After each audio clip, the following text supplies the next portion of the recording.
Saya orang beragama yang belajar agama, bukan hanya turunan dari orang tua punya agama tertentu. Saya habis baca Quran, nggak ada satu ayat pun yang mengatakan anjing itu najis, anjing itu haram, tidak ada. Bahkan ada di surat Kahfi, Al-Kahfi, surat 18, ayatnya silahkan baca sendiri, bahwa dia termasuk anjing yang menemani seseorang yang sedang berjalan menuju kepada keyakinan orang yang di dalam goa ini hidupnya udah berapa tahun yang lalu melalui keping mata uang yang berlaku pada saat itu, begitu ya, Ashabul Kahfi.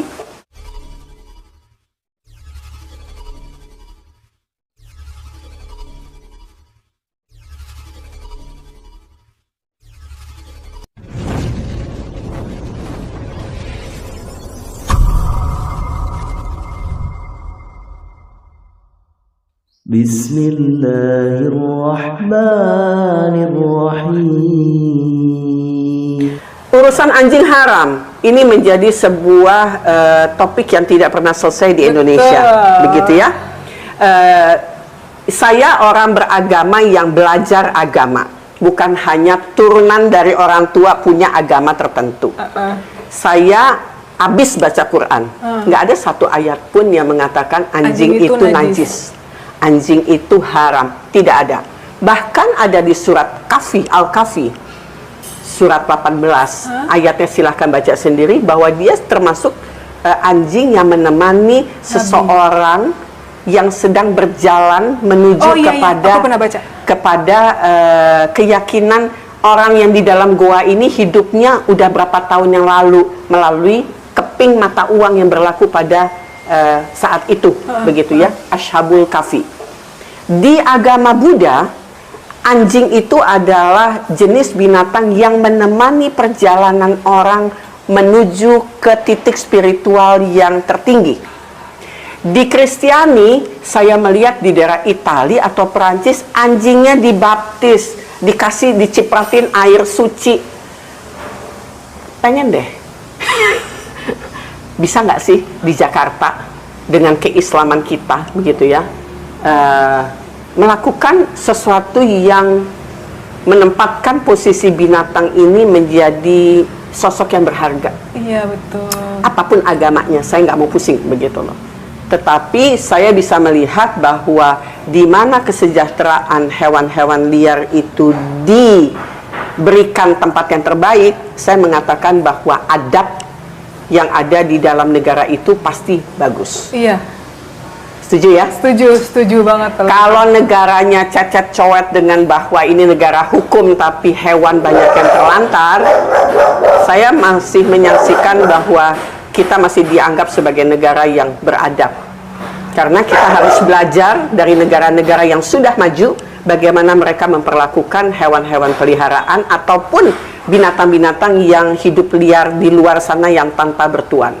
Iya. Jadi itu saja. Jadi Bapak Ibu, dalam video singkat ini, perempuan itu, ini perempuan nih, perempuan itu saya tak sebutkan fisik lah. Jadi perempuan ini berbicara, dia bilang bahwa dia sudah khatam baca Al-Quran, sudah khatam nih baca Quran. Ini kaitannya dengan perang pemikiran, karena ini dampaknya tersebarnya pemikiran yang saya kira sangat-sangat bias. Kata beliau, kata perempuan ini, saya sudah habis baca Quran, khatam kan gitu, khatam baca Quran. Setelah saya baca khatam Quran, sudah selesai baca Al-Quran, tidak saya temukan di dalam Al-Quran satu ayat pun yang berbicara tentang haramnya anjing. Nah, ini saya sebut lagi langsung nama, langsung biar aja lah. Tidak disebutkan di dalam Al-Quran kenajisan seekor anjing. Sekarang saya tanya Bapak Ibu, betul apa salah kalimat ini? Pernyataan dia nih, adakah ayat di dalam Al-Quran yang berbicara tentang haram atau najisnya anjing?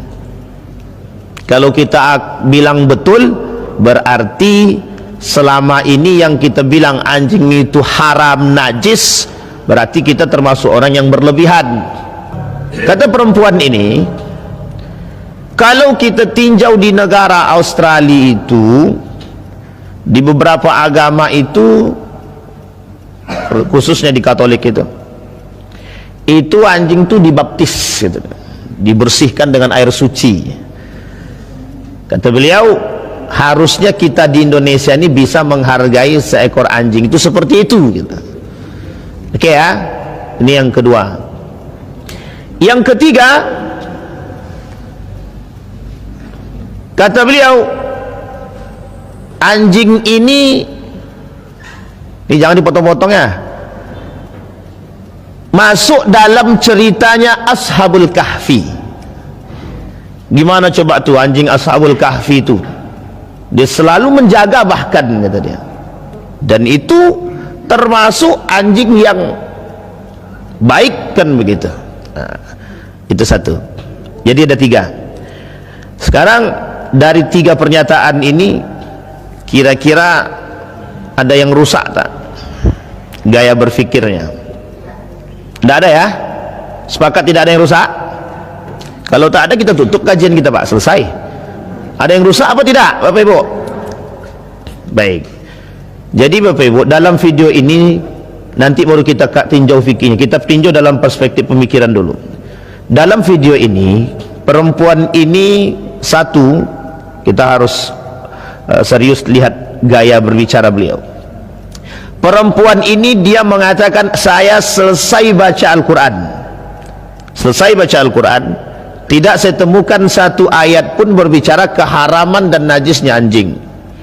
Tapi dalam konteks itu dia berbicara, dia menggunakan pakaian yang tidak sopan. Sekarang saya tanya, anjing yang dipelihara itu anjing mana?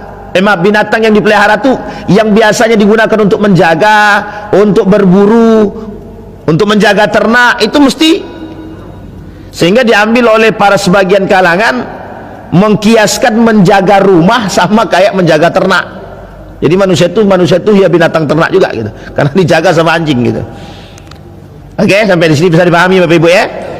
Maka dalam hadis Nabi, dalam hadis baginda Nabi Muhammad SAW, kata Nabi, anjing itu, memelihara anjing itu tidak boleh kecuali dengan dua hal. Satu, untuk menjaga, yang maksudnya menjaga ternak dan lain sebagainya. Yang kedua, untuk berburu. Maka baru boleh. Jadi kalau yang ketiga, menjaga rumah, ini masalah nih, masalah. Sehingga hadisnya tentang anjing ini juga perlu dikoreksi. Kita bukan dikoreksi, dipelajari maksudnya.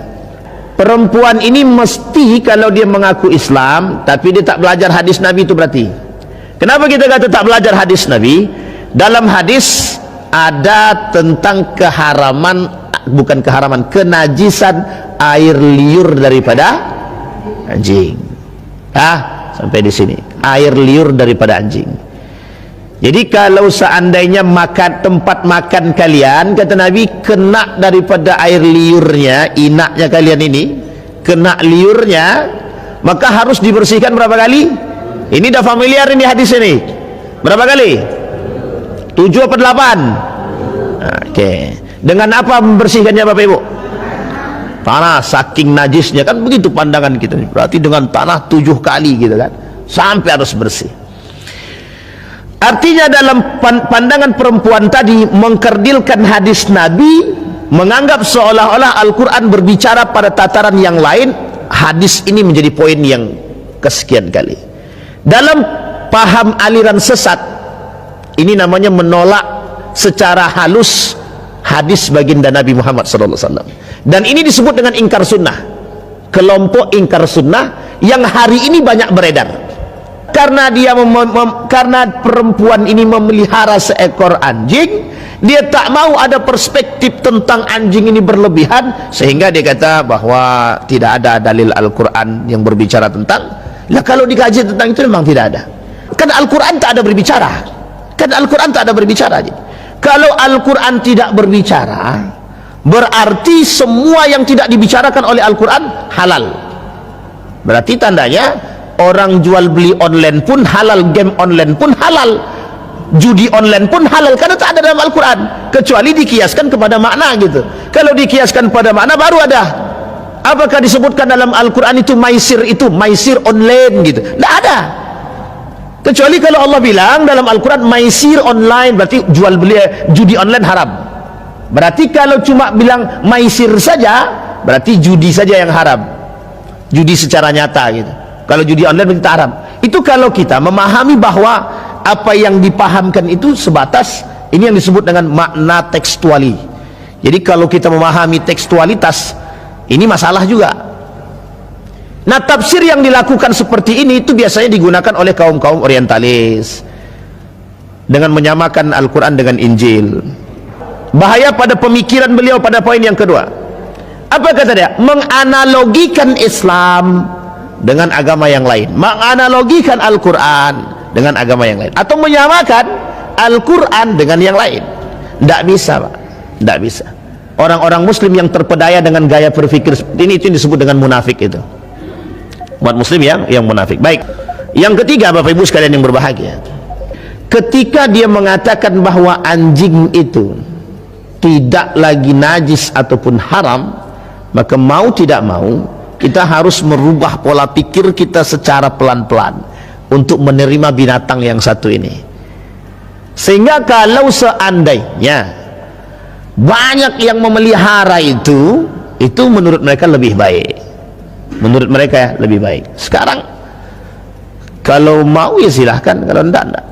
Nabi bilang begini dalam hadisnya, kalau ada di rumah itu anjing, kata Nabi, malaikat tak akan masuk ke dalam rumah itu.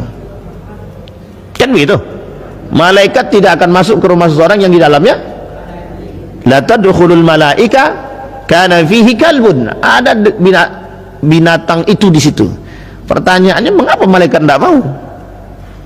Apa mungkin malaikat itu bertolak belakang dengan Allah? Sementara dalam Al-Quran Allah bilang anjing ini terlatih, hewan yang bisa dilatih. Kalau dipahami bahwa anjing ini baik dan terlatih, kenapa malaikat harus takut masuk bertemu dengan anjing? Ini paham logika ya Bapak Ibu ya. Beginilah gaya berpikir mereka gitu. Sampai sini paham? Sehingga bagi mereka, yang ngapain paham itu? Kita lebih ikut yang ini dulu lah. La tadkhulul malaika fi baitin, malaikat tidak akan masuk ke dalam rumah seseorang, itu hadis. Sementara Al-Quran berbicara binatang ini, hewan anjing ini binatang yang baik. Pertanyaannya, kalau disuruh pilih mana? Pilih Al-Quran atau pilih hadis? Sekarang kita dibenturkan dengan begitu. Sekarang pertanyaannya, Bapak Ibu pilih mana? Mesti pilih Al-Quran, tidak mungkin pilih hadis, kan begitu bahasanya. Salah gaya berpikir kita seharusnya gitu. Paham ya Bapak Ibu ya? Jadi Bapak Ibu sekalian yang berbahagia, ini gaya mereka untuk merusak kita tuh begitu. Nah, jadi yang kita tinjau dalam aspek bagaimana cara mereka merusak. Nah, yang terakhir, yang keempat, Pak, kalau memang khatam baca Al-Quran, ingat ya Bapak Ibu, pahamin baik-baik, membaca Al-Quran, menterjemahkan Al-Quran berbeda dengan paham tafsir Al-Quran. Jauh sekali bedanya, Pak. Nah, yang kita maksud adalah perbedaan antara menterjemahkan Al-Quran dengan mentafsirkan Al-Quran itu jauh banget, Pak. Jauh banget. Mentafsirkan Al-Quran perlu ilmu, harus ada bahasa Arabnya, harus paham Al-Quran, kalau bisa hafal Al-Quran deh, harus paham hadisnya, Pak, harus paham ilmunya, Pak, ada balaghahnya. Ini penting bahasanya di situ. Ini kita harus jujur sekarang. Persoalan anjing itu haram atau najis, haram atau najis. Jadi gini, persoalan haram dan najisnya anjing ini di dalam Islam itu debatable. Yang kita sepakati satu, yang kita sepakati, haramnya daging anjing.